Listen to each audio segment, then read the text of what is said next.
What's up, you guys? This is Devin with CenturyFX Studios, back with another video, and today we're going to be talking about why the R5 is the best 5D upgrade that Canon has brought out since the 5D Mark II. It is the best $4,000 camera that you can buy on the market, period. Before we get into the list of the things that I thought about, support the channel. I just reached 1,000 subscribers, so I thank you guys. Let's get to 10,000, 100,000. Let's get to 1,000,000 subscribers, because once I start getting the support, I can start to do other things. And so support me with the affiliate links below. Click on the affiliate links just to take you to Amazon. This gives me a commission. This helps the channel out. Guys, help the channel out because I can start getting these cameras in my hands, testing them, reviewing them, and doing things that I want to do with these cameras instead of just talking about specs and the newest, latest releases. So first thing you need to understand is the 5D is the old series of DSLRs. Now the R5 is the mirrorless series of the 5Ds that you used to have. You got to understand this is pretty much the 5D Mark V, except a mirrorless version of it. Essentially, the 5D Mark V is an update to the 5D Mark IV. So the entire, I want to say, marketing system behind the 5D cameras translates to this camera. This is telling you what kind of specs and where Canon is as far as their technology, because the 5D series is known as the cheap man's everything camera for professional grade guys that don't want to spend a lot of money, right? So you got the 5D Mark I, 2, 3, 4, and then you got the Eos-r 5. So you have to think about it. Great specs, great megapixels, great video quality, great autofocus, all that stuff. Probably class leading in some areas, but it's not the master of anything. So jack of all trades, master of none kind of camera that you're looking at. This even came out with, a finger on the pulse 8K that Sony has just now managed to come out with for $6,500 on a new A1.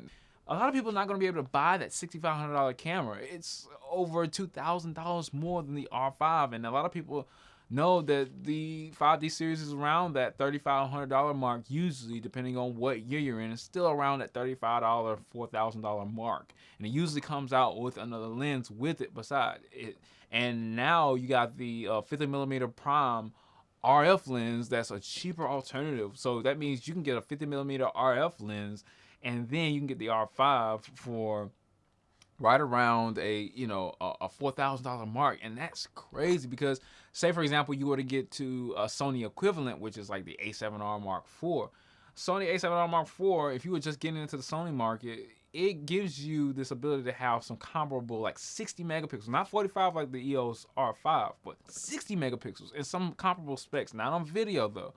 But you can still get an essentially a stalwart camera just like the R5, and you would pay around the same amount. But when it comes to the lenses, Sony's lenses equivalently are just a little bit more expensive than Canon's. And even though they're both expensive, Canon has a little bit wider of a range, and they're definitely some great lenses that you can do a little bit more with than the Sony lenses, especially if you have some old EF image stabilized lenses that combines with the IS and IBIS of the R5. So that's something you need to worry about too, that if you're on the Sony side, you're gonna have to spend a little bit more for a little bit less. Another reason why the R5 is a representation of why Canon's mirrorless system is better than Sony's mirrorless system at that price point, and why this is such a great upgrade to the 5D series, is that you gotta understand that this is a whole new working of a camera, and Canon did it right. It's not just like Sony where they keep giving you these bricks that look the same. As a matter of fact, I want to look at all the Sony cameras, and I bet you if you didn't have like the little numbering system on there, you couldn't tell the difference between these two cameras. But when you look at the R6 versus the R5, there's a huge difference in the top screen. There's a huge difference in that. Like, there's a difference. Like, you feel like you're investing more in the camera because you're getting something different. Whereas Sony keeps giving you the same brick with the same feel on it that was never a good feel to begin with. The only main difference is the menu system as far as, kind of like functionality and using it. Sony's cameras don't really change. Matter of fact, the last two cameras are the only ones that really have made a difference. It's not even that big of a difference. You literally have to buy another battery grip. Whereas Canon came out with a camera that you don't really have to buy a battery grip for, but they still gave you that option. And they give you these top screens and all these lights and this backlit screen that's not the Casio screen you used to get back in the day, whereas Sony doesn't even have any of that. You make it seem like a new camera to people, because one day somebody came up to me with a Z7, like Nikon Z7, Z6, and they're like, oh, look at my camera. It's like new off the market. Somebody just bought it for me. I'm like, wow, this is amazing. And I'm sitting here with the 5D Mark II. It looked like a whole different generation of camera. So when people go out and they're like, oh man, I want that camera that actually looks new. It doesn't have to have exactly the specs that you want, but as long as it looks new and it makes you feel like you're buying something new, then that's something you want. And that's why the R5 is such a great upgrade past anything Sony would have had or has now, because all the cameras, even the A1, pretty much looks the same. Yes, it has an upper dial now, but $6,500. Like, come on now. Nothing's really changed about these Sony cameras as far as looks and holding it. It's not changing fast enough for me, and it's going back to something that Canon and Nikon had already had. Like in spades, they already had cameras that felt good in the hands. Now you got to say now you're telling me I have to upgrade to a camera that doesn't feel good in my hands, that when I balance a 7200 on a 300mm prime, 100 to 400, all this stuff, it's not going to feel as good because all the weight's going to be in the lens. It's going to feel like I'm breaking the lens mount every time I pull up the Sony camera, and it's hard to, when you put, all right, so this is a Sony A7R II. Now, when you put a 24-105 EOS lens on an EF lens, it already feels front heavy, and it does not feel like I have a lot of real estate to hold this camera. The Sony cameras have not changed since then, and it's really, really irritating to me because when they start making the cameras, they just made that same chassis and just keep bringing out, saying keep going. And yeah, DSLRs did that, but these are not DSLRs. DSLRs were robust in the hands. You could feel like it made you feel like you were a professional. It made you feel like you were somebody when you were holding that camera in your hands. All right, now let's do a little small history lesson on the 5Ds to understand exactly where the Eos-R5 stands as far as how much money you're actually saving when you buy this camera. Now you have the 5D Mark I. You added 9 megapixels when you went to the 5D Mark II. You added a processor. You had 2 processors. Well, you went up 2 class generations, not 2 processors. You had 2 class generations to go up. So you went from a Digic, 3 to a Digic 5 processor, something crazy like that, or a Digic 2 to a Digic 4, something like that. 2 processor classes went ahead when you upgraded to the 5D Mark II. And then you had 3 stops of ISO range, even though it might not translate in real terms. That's what they upgraded it to. You had 2 more autofocus points. You had 0.9 more frames per second, which wasn't that big. But you also added video.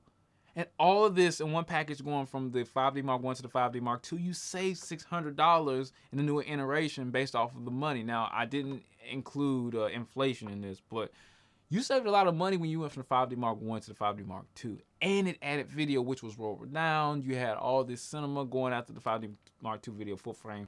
You kind of had to pay a little bit more money to get the 5D Mark III. It added like 1.2 more megapixels. It had the newer generation processor. It didn't skip a generation like the last update did. You added 2 stops of ISO range. You added a lot of autofocus points, which was a claim to fame to 5D Mark III. It had a lot more autofocus points than the 5D Mark II, but Nikon had a lot of cameras out at the time that competed with it.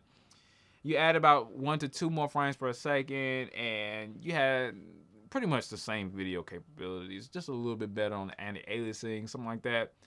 But you saved about, well, you had to spend a little bit more money, and you didn't save money when you went from the 5D Mark II to the 5D Mark III. You had to spend more money than you had when you had to go from the 5D Mark I to the 5D Mark II. And that, in and of itself, wasn't a great deal, because when Canon did that, Canon was so beefed up from the improvements of the 5D Mark II and all the success the 5D Mark II had, that they didn't really do a lot of improvements to the 5D Mark III. A lot of people were disappointed with the 5D Mark III. Then that leads you to 5D Mark IV. The 5D Mark IV improved about 8 megapixels. Let's see, 61 autofocus point system. The dynamic range was great coming out of the 5D Mark IV. 4K was cropped and motion JPEG. So for what all the upgrades the 5D Mark IV did, which was great upgrades, better upgrades than the the 5D Mark III did, it still kind of shot itself in the foot with crop 4K and a motion JPEG, which was just long in the tooth already because we had motion JPEG in the Eos-r 1D-C. And if you don't know what that is, look it up because it's something that Canon doesn't talk about a lot for good reason. But that saved you about $100 going from the 5D Mark III to the 5D Mark IV. So the value of the 5D series was essentially going down, except when you had to go from the 5D Mark II to the 5D Mark III, kind of like shot up a lot. And Canon, I don't think Canon should have sold it at that price for what they did. But we have now the Eos-R5, which you did have to pay about $200 more than the regular retail price of about $3,500, $3,600 on the 5D side. But what you're getting is an amazing 15 more megapixels. You're getting a new Digic X processor, which supports this new CF Express card slot, along with the UHS-2 card slot. Then you're getting way better dynamic range, 1,053 autofocus points from your original 61, 62, 65 autofocus point system on the 5D Mark IV.